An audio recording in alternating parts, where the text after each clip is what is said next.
పెండియాల శ్రీనివాస్. ఈ పేరు ఎక్కడో కాస్త విన్నట్టే ఉంది కదా. వినడం కాదండి, ఒకప్పుడు చంద్రబాబు గారి మాజీ పిఎస్గా పెండియాల శ్రీనివాసరావు అనే పేరు పెను సంచలనంగా మారిన పేరే. అవును, చంద్రబాబు నాయుడు గారు స్కిల్ స్కామ్ కేసుల్లో అడ్డంగా దొరికినప్పుడు బాగా వినిపించిన పేరే ఈ పెండియాల శ్రీనివాసరావు పేరు. చంద్రబాబు పర్సనల్ అసిస్టెంట్ ఈయన. గత తెలుగుదేశం పార్టీ ప్రభుత్వంలో స్కిల్ కుంభకోణంలో కీలక పాత్ర పోషించి సిఐడి నోటీసులు ఇవ్వడంతో పెండియాల శ్రీనివాస్ ఏకంగా విదేశాలకు పరారైన సంగతి మనందరికీ తెలిసిందే.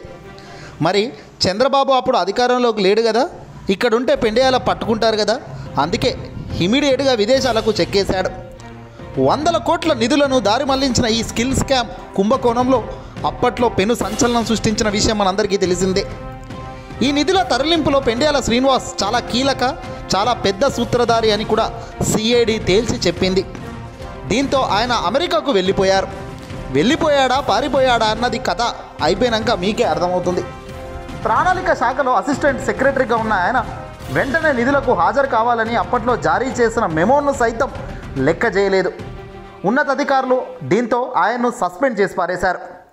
కానీ అదృష్టం ఆయనకు 10,000 అన్నట్టుగా చంద్రబాబు గారి కూటమి అధికారంలోకి రావడం, అధికారంలోకి వచ్చిన కొద్ది రోజులకే అమెరికా నుంచి ఆయన మౌనంగా ఆంధ్రప్రదేశ్లో అడుగుపెట్టడం, ఇవన్నీ కూడా చకా జరిగింది.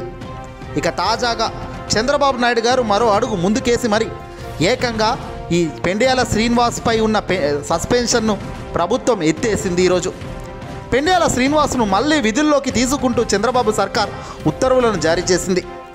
ఇక్కడే చాలా సామాన్యులకు చాలా ప్రశ్నలు వినబడుతున్నాయి. వాస్తవానికి అతిపెద్ద న్యాయస్థానం ముందు ఈ గొడవ వెళ్ళింది. 2014-2019 మధ్య కాలంలో ముఖ్యమంత్రిగా ఉన్నప్పుడు చంద్రబాబు ప్రభుత్వంలో పలు కీలక పెద్ద కుంభకోణాల్లో పెండియాల శ్రీనివాస్ కీలక పాత్రధారిగా ఉన్నారని, అప్పట్లో ముఖ్యమంత్రి చంద్రబాబుకు పిఎస్గా వ్యవహరించిన ఆయనకు కేంద్ర ఆదాయ పన్ను శాఖ నోటీసులు జారీ చేయడంతో డొంకంతా కదిలిన విషయం మనందరికీ తెలిసిందే. అమరావతిలో 3,000 కోట్ల తాత్కాలిక సచివాలయం నిర్మాణ కాంట్రాక్టుల కుంభకోణంతో పాటు ఇతర అక్రమాల్లో కూడా పెండియాల శ్రీనివాస్ పాత్రధారుడిగా ఉన్నాడు. కేంద్ర జీఎస్టీ విభాగం సమాచారంతో ఏపీ స్కిల్ డెవలప్మెంట్ కార్పొరేషన్లో చంద్రబాబు అవినీతి భాగోతం అంతా బట్టబయలైంది. దీనిపై ఏకంగా సిఐడి రంగంలోకి దిగి దర్యాప్తు చేసిన సంగతి కూడా మనకు తెలిసింది. మరి ఈ సిఐడి దర్యాప్తులో భాగంగానే కదా పెండియాల శ్రీనివాసరావు కీలక పాత్రధారుడు అని తెలిసింది. మరి అలాంటి కీలక పాత్రధారుని ఎవరైతే ఏ ప్రభుత్వం అయితే ఆనాడు సస్పెండ్ చేసిందో మళ్ళీ ఇప్పుడు అధికారంలోకి వాళ్ళ మనిషి వచ్చాడు కాబట్టి ఆయన్ను అధికారం ఆ సస్పెన్షన్ ఎత్తేసి ఆయనను మళ్ళీ విధుల్లోకి తీసుకుంటున్నాడంటే దీని అర్థం ఏంది? సక్రమంగా ఈ కేసు ముందుకెళ్తుందని ఎవడైనా సమాజంలో అనుకునేదానికి స్కోప్ ఉందా? నిజంగా స్కిల్స్ కుంభకోణం జరిగిందా? అసలు ఎవరిని పిచ్చోని చేస్తున్నారు? అధికారం మారేసరికి ఏది పడితే అది మారుతుందా? అంటే కేవలం అధికారం చేతిలో ఉంటే ఎన్నైనా తప్పులు చేయొచ్చు అన్న భావన ప్రజల్లో బలపడుతుంది ఇదిగో ఇలాంటివన్నీ చూస్తున్నప్పుడు. ఎందుకంటే జగన్ హయాంలో స్కిల్స్ కుంభకోణం అని చంద్రబాబును దారుణంగా అరెస్ట్ చేశారు. వాస్తవానికి చంద్రబాబు అడ్డంగా దొరికిపోయాడు. బలంగా సాక్ష్యాధారాలు ఉన్నాయి కాబట్టి 53 రోజుల పాటు ఆయన సెంట్రల్ జైల్లో ఉంచే పరిస్థితి వచ్చింది. చివరకు ఆయన ఆరోగ్యం బాగాలేదని, ఏజ్ పైబడిందని ఇవేవో కారణాలు చెప్పి బెయిల్ తెచ్చుకొని బయటపడ్డారు. కానీ కట్ చేస్తే ఇప్పుడు జరుగుతున్న పరిణామాలు, మనం చూస్తున్న అంశాలు అన్నీ కూడా ఒక్కసారి బేరేజ్ వేసుకుంటే న్యాయం నిజంగా జరుగుతుందా అన్న ఆలోచన రాక మానదు. చంద్రబాబే ఏవన్గా ఉన్న కేసులు ఇవన్నీ కూడా.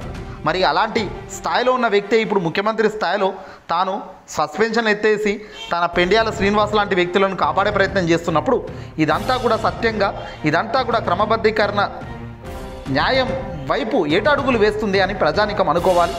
ఇవన్నీ చూస్తున్న పేద ప్రజలు, సామాన్యులు, ఓట్లేసి గెలిపించిన ప్రభుత్వాన్ని గెలిపించిన వ్యక్తులు నిజంగా ఈ కేసులన్నీ చెల్తాయిలే, న్యాయం గెలుస్తుందిలే అనుకునే పరిస్థితి ఉందా అనే ప్రశ్న కూడా వస్తుంది. పూర్తిగా నిబంధనలకు విరుద్ధంగా ఆంధ్రప్రదేశ్ ఎస్ఎస్డిసి నిధులను షెల్ కంపెనీల ద్వారా తరలించి దారుణంగా దొరికారు. ఆ దొరికిన వాటిల్లో చంద్రబాబు పిఏ ఈ పెండియాల శ్రీనివాస్, పలు కీలక షెల్ కంపెనీల ప్రతినిధి మనోజ్ పార్దసాని, హైదరాబాద్లో చంద్రబాబు నివాసానికి చేర్చిన కొన్ని డబ్బులు, ఆధారాలు అన్నీ కూడా సిఐడి సేకరించింది. కీలక ఆధారాలు లభించడంతో పాటే కదా సిఐడి అధికారులు పెండియాల శ్రీనివాస్ను అలాగే మనోజ్ పార్దసానిలను గత ఏడాది సెప్టెంబర్ 5న నోటీసులు జారీ చేశారు. వారిని ఈ కేసుల్లో సాక్షులుగా పేర్కొంటూ గత ఏడాది సెప్టెంబర్ 14న విచారణకు హాజరు కావాలని నోటీసులు పంపించారు. ఈ నోటీసులు ఏవి కూడా పట్టించుకొని శ్రీనివాస్ అమెరికాకి పారిపోవడం, అధికారం వచ్చేదాకా అమెరికాలోనే ఉండాలని చంద్రబాబు ఆదేశాల మేరకు తాను ఇక్కడ ఉండకుండా పూర్తిగా అక్కడే ఉండడం, ఆయన అదృష్టం బాగుండి ఈరోజు కూటమి అధికారంలోకి వచ్చేసరికి చకాచక మళ్ళీ తన సొంత రాష్ట్రంలోకి వచ్చి మళ్ళీ ఏ పొజిషన్ అయితే పోయిందో అదే పొజిషన్లోకి ఎక్కించుకుంటున్నారంటే నిజంగా ఇది ఎంతవరకు ధర్మం, ఎంతవరకు నీతి నిజాయితీతో కూడుకున్న వ్యక్తిత్వంలో మనం నడుస్తున్నాం అన్నది ఆలోచన చేయాలి. అప్పుడేమో దొంగలాగా పారిపోయి ఇప్పుడేమో వచ్చి మళ్ళీ నీతివంతుడిగా నిజాయితీవంతుడిగా అదే బాధ్యతలో చేర్చుతున్నారు అంటే ఆ ప్రభుత్వ పెద్దలది తప్ప, లేదంటే ప్రస్తుతం చంద్రబాబు నాయుడు గారు చేస్తున్న ఈ ఆటల్లో ఎవరిది తప్ప అనేది నార్మల్గా ఆలోచించిన ప్రజలకైతే ఇట్టే అర్థమవుతుంది. ఏదేమైనా బహుశా ఈరోజు మీరు కాపాడుకోవచ్చేమో, కానీ ఏదో ఒక రోజు ప్రకృతి నుంచి అయితే మీరు కాపాడుకోలేరు అన్నది మాత్రం నిజంగా అక్షర సత్యం.